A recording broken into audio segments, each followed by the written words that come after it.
할렐루야. 할렐루야. 5월은 가정의 달입니다. 지난주에는 어린이 주일을 맞이해서 여러분들에게 어린이들을 어떻게 양육할 것인가에 대해서 여러분들에게 말씀을 드렸습니다. 오늘 두 번째 주일이 어버이 주일을 맞이하고 있습니다. 이 어버이 주일은 그 어버이의 그 은혜를 감사하고, 그리고 또 노인들을 공경하는 경로 효친을 하는 전통적인 미덕이 바로 이 어버이 주일의 모습이라고 볼 수가 있습니다. 어버이 주일이 언제 시작이 됐는가 추적을 해보니까 옛날에 영국과 아일랜드 지역에서 마더링 썬데이라고 해서 어버이날을 이렇게 지켰던 것이 유래가 되고 있습니다. 미국의 제28대 대통령이 미국에서도 1914년도에 처음으로 이제 어버이날을 제정해서 그들이 어버이날을 지키게 되었습니다.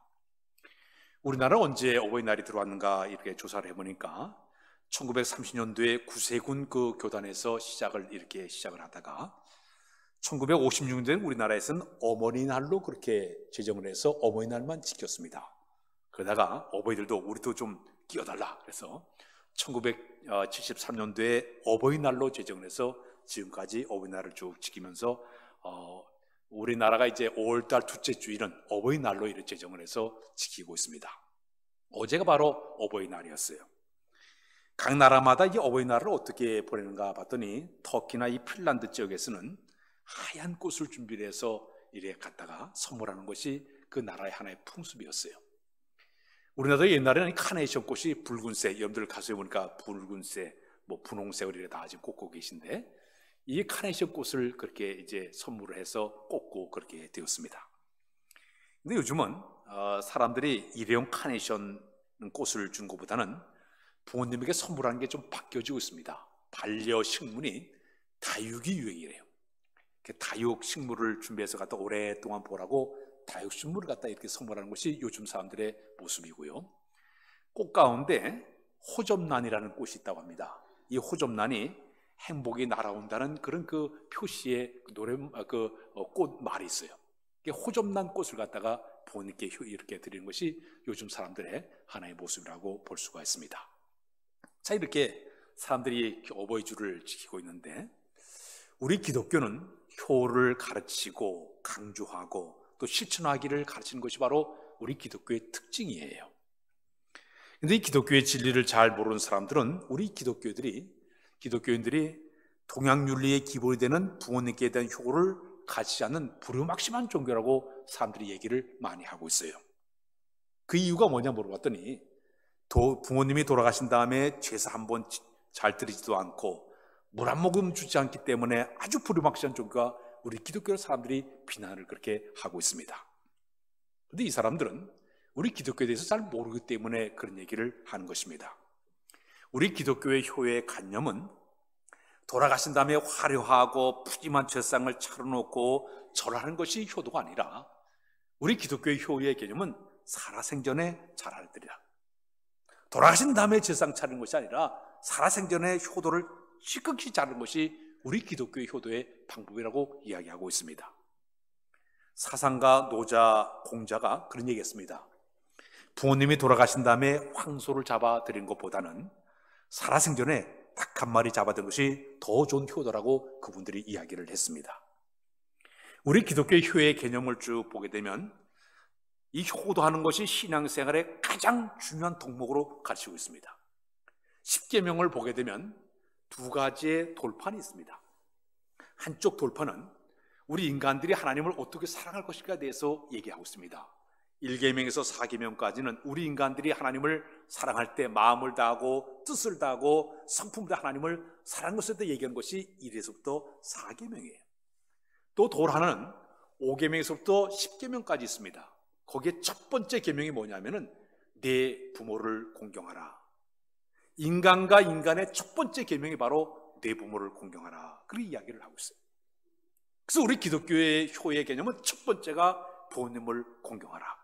이것이 바로 우리 기독교인이 해야 할 부모에 대한 하나의 사랑의 모습이라고 볼 수가 있는데, 성경을 보면 곳곳에 이 효도하는 방법들이 여러 가지 말씀들이 들어가 있습니다. 먼저 신명기 27장 16절 우리 읽어보자. 시작. 그의 부모를 경홀히 여기는 자는 저주를 받을 것이라 할 것이요 모든 백성은 아멘할지니라. 잠언의 23장 22절에 보게 되면 이런 말씀. 시작. 너를 아벨에게 청조하고 내 늙은 어미를 경히 여기지 말지니라. 잠언 23장 25절에 보게 되면 시작. 내 부모를 즐겁게 하며 너를 낳은 어미를 기쁘게 하라. 잠언 30장 17절에 보게 되면 이런 말. 시작. 아벨을 조롱하며 어미 순종하기를 싫어한 자의 눈은 골짜기의 까마귀에게 쪼이고 독수리의 새끼에게 먹이 이리라. 오늘 본문에 보니까 에베소서 오늘 이 6장 1절 2절 우리 다시 한번 읽겠습니다. 에베소서 1장 2절 띄워주세요. 자녀들아 너희 부모를 주 안에서 순종하라. 이것이 옳으니라. 시작. 자녀들아 주 안에서 너희 부모에게 순종하라. 이것이 옳으니라. 내 아버지와 어머니를 공경하라. 이것은 약속 있는 첫 계명이니. 자, 성경을 보게 되면 구약이나 신약의 전체 내용을 보게 되면 효도하라, 효도하라, 부모님께 이렇게 효도하라, 그런 말씀이 곳곳에 다 들어가 있습니다. 자, 그러면 효도가 뭘까요? 부모님을 공경하는 마음이 효도예요. 한자를 보게 되면 그 내용이 아주 재미있는 내용이 들어가 있습니다. 효의 그 유래를 보게 되니까 시골에는 5일마다 이래 장이 열리게 됩니다. 5일장이 되게 되면 이제 자식이 나무를 이제 가서 해가지고 나무찜을 다 짊어매고 그 다음에 저 장에 가서 나무를 팔러 떠나게 되었습니다. 어머니는 아들이 돌아올 때까지 동구 밖에 나가서 이제 아들을 기다리게 됩니다. 이제 오나 저제 오나 아들이 혹시나 무슨 일이 있을까 하고 늘 동구 밖에 나가서 기다려요. 안 오면 나무에 올라가지고 기웃기 때문에 아들이 오나 안 오나 이렇게 하면서 이제 어머니가 아들을 기다렸습니다. 내년 저녁이 돼서 아들이 이제 나무 판 돈을 가지고 집안에 반짝거리를 사고 그리고 일용품을 사가지고 들고서 빈지게 지고 들어옵니다. 동구방에 이제 들어오다 보니까 어머니가 거기 있는 거예요. 아유 어머니 왜 나오셨어요? 네가 하니까 걱정돼서 그렇지. 아이 어머니 제 지게에 타세요. 지게에다가 어머니를 업고서 가는 모습을 딱 보고 효자를 보게 되면 늙을 그 자에다가 밑에 아들 자자를 써서 효도가 어머니를 갖다가 지게에다가 짊어가는 그 모습을 갖다가 그 모습을 효다 그렇게 얘기를 하고 있습니다. 늙을 노자에 자식 자자를 써서 효도는 바로 어머님을 지게에다 짊어지고 가는 그 모습 자체가 이것이 바로 효도이다. 그렇게 우리나라에 내려온 하나의 효의 개념적인 유래의 모습입니다. 자, 그러면 우리 부모님께서 우리에게 주신 사랑이 어떤 사랑일까요? 한마디로 얘기하면 희생적인 사랑이에요. 우리 노래 하나 부르고 넘어갈까요? 우리 매년마다 부르지만은 어머니의 마음, 양주동 작사, 이홍렬 작곡의 어머니의 마음을 한번 1절과 2절만 한번 불러보겠습니다.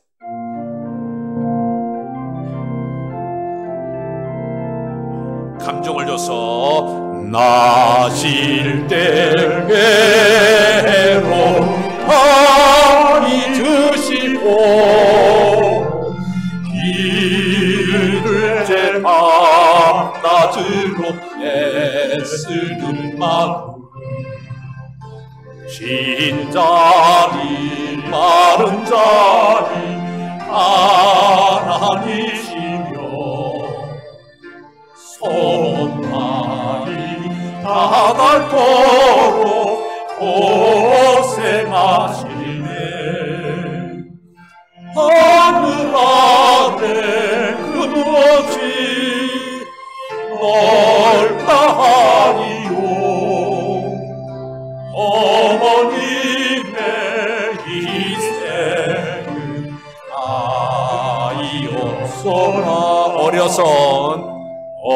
어려선 안고 올려주시고 자라선 눈이 되어 기다리느라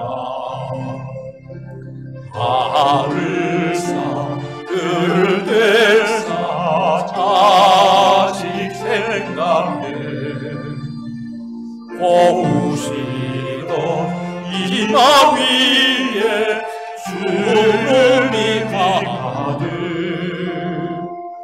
땅 위에 그 무엇이 높다리요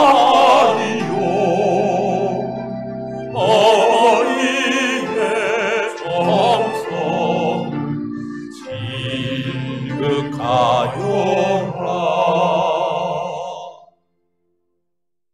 동물 가운데 부모의 희생에 대한 상징하는 동물이 있습니다. 첫 번째 새 가운데 새가 페리칸이라는 새가 있습니다. 여러분 이 샷을 보면 페리칸의 새가 있는데 이 새는 아주 사랑과 희생에 상징하는 새입니다. 새끼들이 먹을 것이 없어 죽어가게 되면 어미가 자기 가슴을 쪼아가지고 피를 흘려가지고 그 피를 갖다가 새끼가 다 먹여가지고 살리게 됩니다. 서양사는 페리칸을 볼 때 희생과 사랑의 상징적인 새다 그랬습니다. 13세기에서는 교회에서도 희생과 희생의 제물로 돌아가신 예수님을 상징하는 새를 갖다 페리칸 새를 갖다가 사람들이 얘기를 했어요.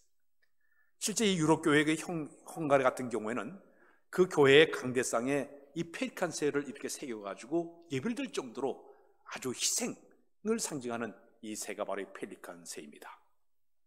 우리나라에 아버지의 사랑을 대표하는 고기가 하나가 있습니다.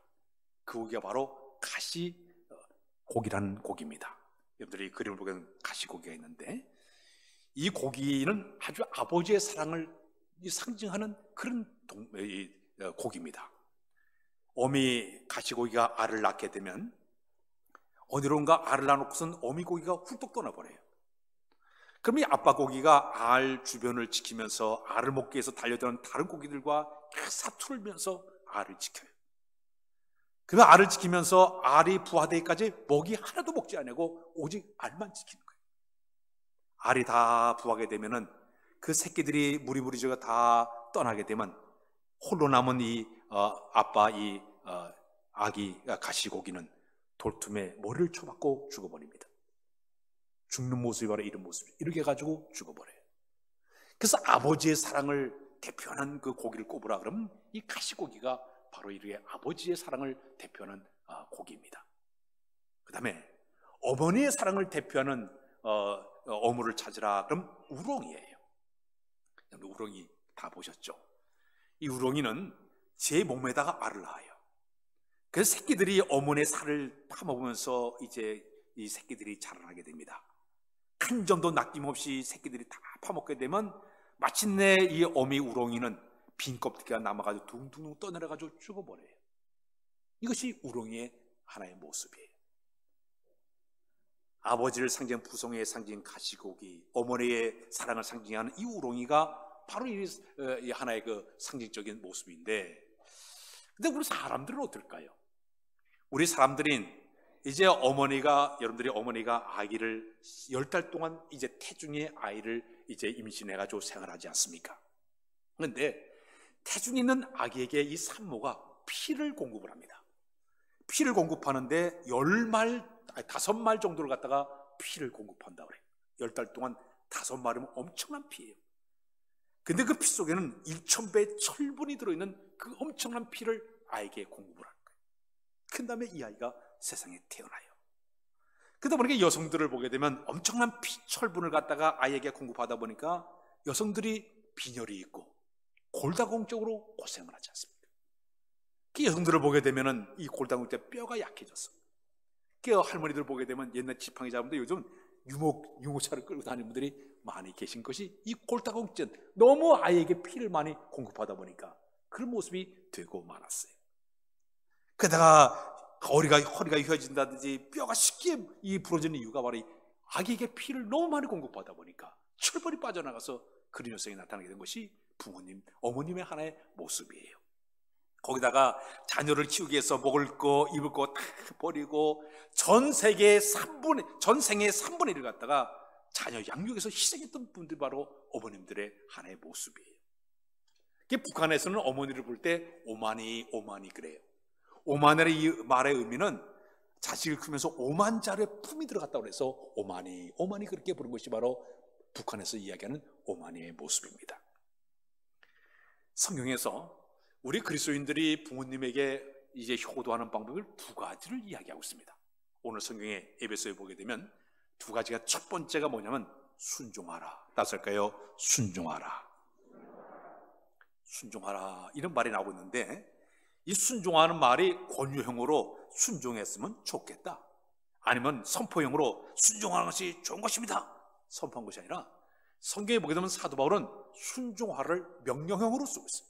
순종하라, 반드시 순종하라고 이렇게 명령형으로 이야기를 하고 있습니다. 근데 순종하되 어떻게 순종하냐? 주 안에서 순종하라고 얘기하고 있습니다. 이 주 안이라는 이 말의 의미는, 내가 주님 안에 있다고 하면, 내가 그리스도 안에서 있다고 하면, 내가 예수를 믿고 거듭났으면, 내가 새로운 피조물이 됐으면 반드시 너는 내가 바로 순종해야 된다, 그런 의미예요. 그러면서 주 안에서 순종하는 것이 옳으니라. 이 옳다는 이 말은, 헬라말로 디카이도라는 이 말은 당연한 것이니라 그랬어요. 부모님께 순종하는 것이 당연한 것이다, 그런 이야기를 하고 있습니다. 그러면 우리가 부모님께 순종하기 위해서는 우리의 마음속에 첫 번째 생각이 하나 있습니다. 그것은 뭐냐? 부모님의 권위를 인정을 할 줄 알아야 됩니다. 따라서 할까요? 부모님의 권위를 인정하자. 예. 세상에서 부모님 없이 세상에 태어난 사람들은 한 명도 없습니다. 이런 말 있지 않습니까? 자식 없는 사람은 있어도 부모 없는 자식은 하나도 없다고 그랬어요. 우리는 다 부모님이 계시기 때문에 이 세상에 우리가 태어났어요. 자, 그런데 저 유럽 지역과 우리 동양, 우리가 살고 있는 동양 지역이 조금 개념이 좀 달라요. 저 북유럽 쪽에 가서 보니까 유럽 사람들은 자녀를 키울 때 18세까지만 책임을 져요. 18세까지만 이 아이를 키우게 되면 이 아이가 독립적으로 지가 돈을 벌어가지고 시집가든 알아서 가는 것이 유럽 사회의 하나의 모습이에요. 결혼한 가정에 이 부모님 가려면 전에 가서 허락마트에 가요. 허락 못 받으면 못 가요. 딱 18세 이상까지만 거기 가면 키우고, 그 다음은 네가 알아서 살아. 독립을 강조하는 것이 유럽 지역의 하나의 기독교적인 하나의 풍습이에요. 근데 우리가 살고 있는 이 대한민국, 우리는 동양에 살고 있는 사람들은 유교 사상이 딱 배었기 때문에 우리나라 사람은 자식 하나 키우는데 너무너무 희생이 많은 것이 우리나라의 하나의 모습이에요. 우리가 자녀 하나 키우기 위해서 먹지도 못하고 입지도 못하고 그저 아이를 위해서 얼마나 많은 희생을 많이 합니까? 자녀를 위해서 뒷바라지 할 때 보게 되면 학교 졸업할 때까지, 제가 지난주에도 얘기했지만 아이 하나를 제대로 대학원까지 공부시키려면 3억 원의 돈이 들어가요. 엄청난 돈을 투자해가지고 자녀를 갖다가 교육을 시켜요. 대학만 졸업시키면 될 줄 알았더니 취업을 하지 못하니까 속을 썩이는 거예요. 간신히 취업하게 되면 결혼을 또 안 해. 결혼 안 해가지고 속을 바락바락 썩여요. 그래가지고 또 간신히 결혼을 시키려고 하면 문제가 터지는 게, 지 스스로 돈을 벌어 갔으면 얼마나 좋겠습니까? 결혼할 때 보니까 부모님들이 집장만 해줘야죠. 혼수를 장만하다 보니까 돈을 없어요. 그러니까 집을 담보 잡혀가지고 빚을 내서 자녀를 갖다 결혼을 시키는 거예요.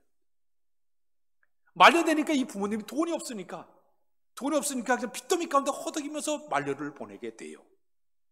그래서 자녀들은 결혼한다면 얼마 안 되는 용돈을 줄 때도 이 눈치 저 눈치 보면서, 며느리 눈치 보고 이 눈치 보다 보니까 찔끔찔끔 주면서 그냥 사는 것이 오늘날 우리들의 하나의 모습이지 않습니까?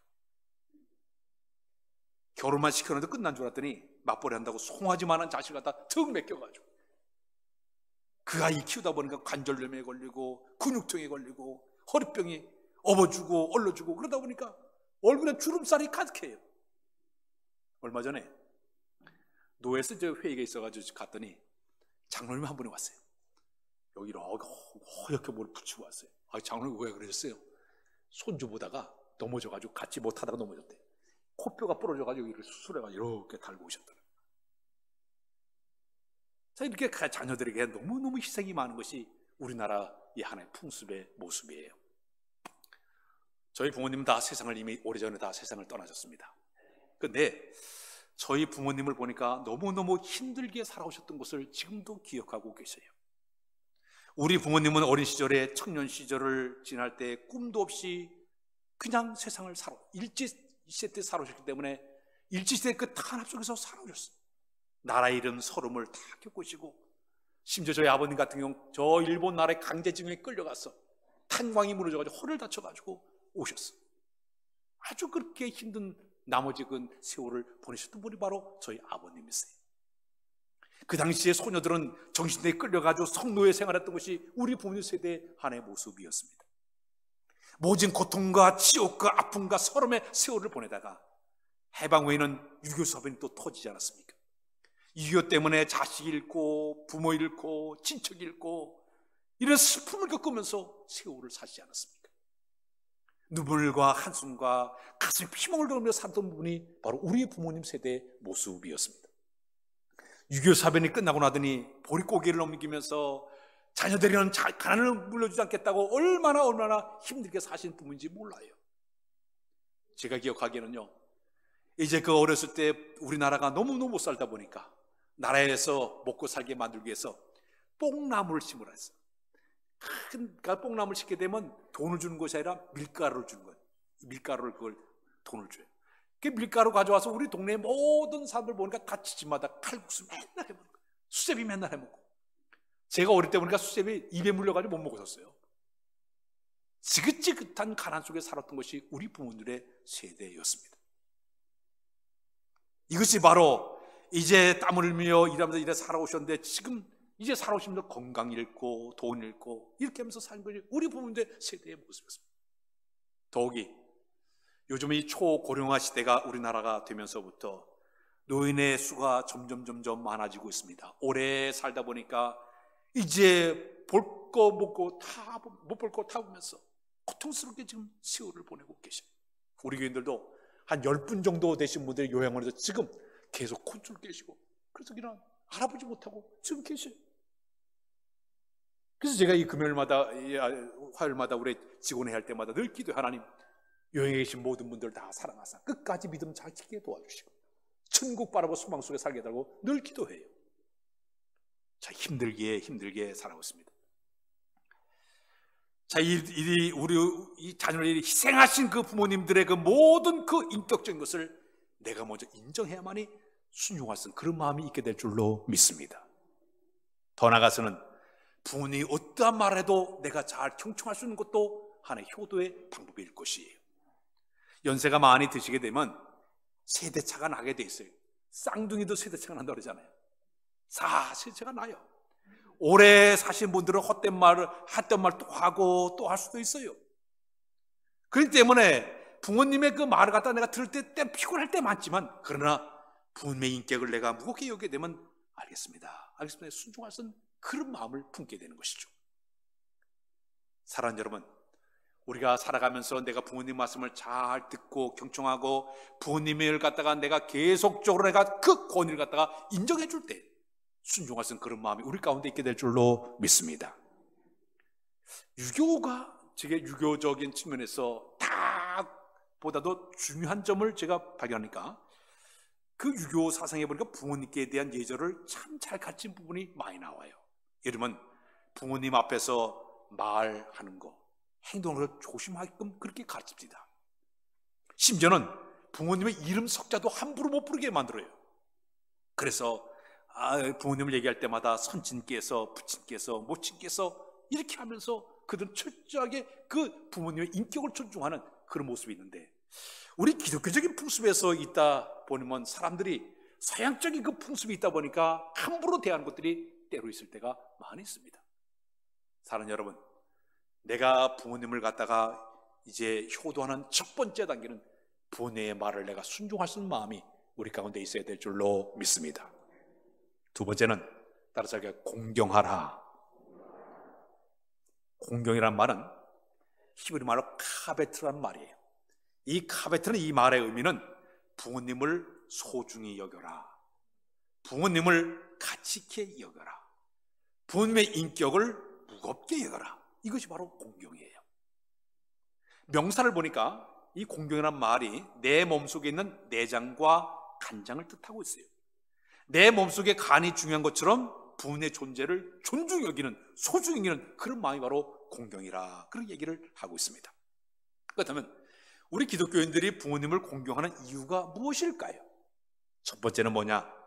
부모님을 공경하는 이유 가운데 첫 번째는 이건 하나님의 명령이에요. 따라서 하나님의 명령이기 때문이다. 잠언 3장 1절에 보니까 내 아들아 나의 명령을 잊어버리지 말고 내 마음으로 나의 명령을 지켜라. 공경하라, 순종하라. 이것은 하나님의 명령이기 때문에 반드시 해야 되는 것입니다. 두 번째는 뭐냐? 권위에 대한 순종을 배우는 훈련의 시작입니다. 가정 안에서 부모님의 권위를 잘 순종하고 배우는 사람들이 사회 나가서 그렇게 예의를 받게 살기 때문에 사람들이 인정받게 돼 있어요. 그러나 부모님을 제대로 순종하는 것을 배우지 못한 사람들이, 공경하지 못한 배우지 못한 사람들 사회에 나오게 되면 때로 버리장머리 사람으로 바뀌어질 수가 있어요. 함부로 고집을 피우고 대들고 하버리는 것이 있게 된다. 그래서 부모님의 권위에 대한 순종을 배우는 훈련의 시작이 바로 가정에서 이루어지기 때문에 내가 반드시 부모님을 공경을 해야 되는 것입니다. 세 번째는 뭐냐? 마땅하다. 따라서 마땅하시다. 당연하다는 얘기입니다. 부모님을 공경하는 것이 옛날에 우리나라에 보니까 부모를 공경하는 것이 천륜, 하늘 뜻이라고 했어요. 그렇기 때문에 우리가 반드시 공경을 해야 된다 그랬습니다. 네 번째는 주를 기쁘시게 하는 것이라고 그랬습니다. 부모를 공경하는 것이 부모님만 기쁜 것이 아니라 하나님 기쁘게 하는 일일 때 반드시 내가 공경하거라. 마지막에는 순종과 공경을 잘하게 되면 하나님의 축복이 약속이 되어 있습니다. 내가 잘 되고 그러니까 내가 장수하리라. 생명이 길리라. 그래서 우리가 이 부모를 공경하면서 내가 하나님의 축복의 약속을 그대로 믿고 열심히 우리 주변에 보게 되면 부모님께 잘해가지고 복받은 사람들이 얼마나 많이 있습니까? 그래서 우리 마음속에 아하, 부모를 이렇게 내 공경해야 되겠구나, 공경을 순종해야 되겠다, 그런 마음을 품어야 되는데, 그럼 우리가 어떻게 부모를 공경하는 것이 최선의 방법이 될 수가 있을까요? 전에 저 전라북도 무안에서 행정동에서 마을 축제가 열리게 되었습니다. 근데 축제를 듣는데 그 앞에 크다랗게 프랭카드를, 현수막을 크게 걸어놨어요. 이 글을 뭐라고 써놨는가 하면 이놈들아 어버이날인데 뭐 없냐, 그렇게 써놨어요. 어버이날인데 뭐 없냐, 부모님의 마음을 거기다 써가지고 사람들에게 그것을 어필한 적이 있었습니다. 제가 늘 이 어버이 줄 때마다 강조하는 게 있죠. 여러분, 우리가 부모를 공경하는 방법은 세 가지 방법이 있어요. 첫 번째는 뭐냐? 따라서 육적인 공경. 이 육적인 공경은 뭐냐? 이제 선물을 잘 준비해서 드리는 거, 건강식품을 갖다 드리는 거, 심지어 화장품도 갖다 드리는 거, 전화로 자주 안부를 묻고 이렇게 하는 거. 이 돈 별로 안 들어가요. 이것이 바로 육적으로 공경하는 첫 번째 방법이에요. 두 번째는 뭐냐? 마음으로 공경하는 것이에요. 잘 드시는 것보다도 마음을 편하게 해드리는 것이 바로 공경의 방법입니다. 나쁜 소식이나 슬픈 소식이 있을 때는 이제 그걸 갖다 딱 찾아서 못 듣게 만드시고 좋은 소식만 드리게끔, 아들이 승진했어요, 애가 합격을 했어요, 아들을 낳았어요, 딸을 낳았어요, 손주가 성적이 쑥 올라갔어요, 사업이 번창했어요, 이렇게 하게 되면 마음이 흐뭇해지기 때문에 이것이 바로 마음의 공경의 모습이에요. 어제 제가 휴대폰에 며느리가 보는 것을 봤어요. 뭐를 보는가 봤더니 이제 그 애들이, 손주들이 거기서 이렇게 피아노를 치는 것을 해놨어요. 그 피아노를 치면서 높고 높은 하늘이라, 그걸 피아노 학원에서 찍었어요. 애들이 치는 것을 찍어가지고 저한테 보내봤어요. 보니까 가슴이 뭉클해. 아이고야, 내가 이제 늙었는가 보다, 그런 생각도 있지만은 그 피아노를 치는 모습을 보니까 가슴이 뭉클한 것을 느꼈습니다. 마음의 공경이 두 번째 방법이에요. 마지막 세 번째는 영적으로 공경하는 방법이 있습니다. 이 영적인 공경은 우리가 최대 효도라고 볼 수가 있는데, 내가 사랑하는 부모님이 예수를 믿고 구원받아 천국 가도록 믿음을 잘 지키도록 하는 것이 바로 영적인 공격이 되는 줄로 믿습니다. 예수 믿게 하는 것도 중요하지만 주의 나라 들어가는 그 순간까지 믿음을 잘 지키도록 옆에서 기도하고 격려하고 기도해 준 것이 바로 영적인 공경이에요. 전에 어떤 딸이 시집을 갔습니다. 이 사람이 처음에 예수 믿지 않았어요. 근데 이 딸이 시집을 가가지고 예수 믿고 난 다음에 그 가정이 믿는 가정으로 시집을 가가지고 뒤늦게 이 딸이 예수를 믿었습니다. 그래서 열심히 또 성경 열심히 다니다 보니까 성경 공부하다 보니까 은혜도 체험하고 이 딸이 성령도 체험하고 구원의 감격에서 어쩔 줄 모르서 살았습니다. 근데 문제는 저 시골에 살고 있는 자기 친정 식구들이 부모님이 전혀 교회를 안 다닌 거예요. 하나님, 우리 부모님 예수 믿게 해달라고 그렇게 기도해도 예수를 믿지 않는 거예요. 근데 어느 날 자기 아버님이 이제 급하게 임종하게 됐다고 소식이 들려왔습니다. 이 딸이 그냥 불이 나게 갔습니다. 가보니까 그 아버지가 마지막 숨을 몰아쉬고 있었습니다. 딸은 무릎 꿇고 먼저 기도한 다음에 아버지 예수 믿으셔야 됩니다. 예수님이 십자가에 돌아가심을 믿어야 됩니다. 가서 얘기하면서 우리 예수님이 십자가에 돌아가심으로 우리의 죄를 다 용서해 줬습니다. 아버님, 그 예수 믿기만 하면 천국 갈 수가 있어요. 아버지, 예수 믿으세요. 숨을 계속 쉬더니 턱 숨이 멈췄어요. 그래도 딸은 눈물 흘리면서 천국 들어가지 예수 믿어야 됩니다. 막 소리 지르면서 막 기도하면서 막 전도하기 시작했어요. 놀라운 데는 아버님이 돌아가서 조금 지나니까 눈물을 쭉 흘리시더래요. 그때 얼굴이 환하게 피시더래요. 저는 지금까지 세상 떠나신 분들을 많이 제가 이렇게 목격을 했고 이제 가서 염습을 많이 했습니다. 염을 많이 해봤어요. 천국 가신 분들은 얼굴만 보도 알아요. 환하게 빛이 나요. 어디서는 험악하게 돌아가신 분들도 계세요. 내 부모가 예수 잘 믿다가 마지막 순간 천국까지 믿음 짓기도록 하는 것이 우리의 공경의 모습이 되야 될 줄로 믿습니다. 사랑하는 여러분, 이 어버이 주를 맞이해서 저자님들이 다시 한번 우리 부모님의 그 사랑을 깊이 깨닫고 가정에 들어가서 진정한 순종과 공경의 삶을 사는 여러분들 다 되시길 주님의 이름으로 부탁드립니다. 기도합니다. 하나님, 우리에게 부모님을 허락해 주신 것을 감사합니다. 살아생에 최선을 다해 우리가 공경하도록 도와주시고 그 말에 순종하는 마음으로 잘 효도할 수 있는 우리 모두로 인도하여 주옵소서. 예수 그리스도의 이름으로 기도하옵나이다. 아멘.